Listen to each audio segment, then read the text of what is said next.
If you've walked by Marlboro High recently, you may be wondering why there are goats in that area.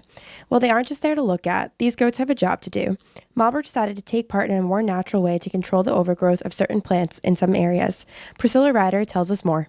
The city started to hire goats a couple years ago to help us remove some invasive plants. So there's a lot of plants that are invasive, non-native plants that came from other countries, and there's nothing that keeps them at bay here. So there's no natural bugs or anything that eats them. So in this particular area, they've been eating a lot of the Japanese knotweed. The city gets the goats from Hood's Landscaping, a local company in Marlboro, and have been doing this project for a couple years now.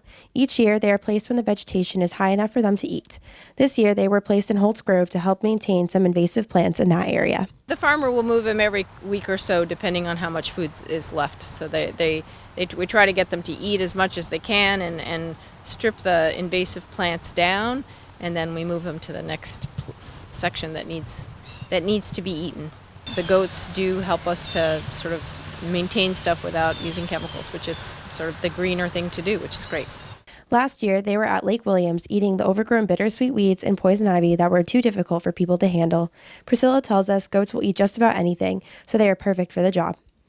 The ideal outcome is that they help to get rid of some of these invasive plants in a way so that we can then mow it, but sometimes it's a lot easier for them to go in, and especially in areas that have really jungly, tangly stuff that's harder for us to get in. But once they clear it out, then we can start maintaining it better. So they're a great help to us, and we love having them, and it's kind of a fun project.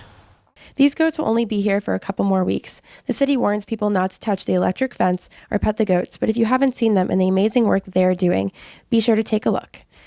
In Marlboro, I'm Victoria Breitenfeld, WMCT News.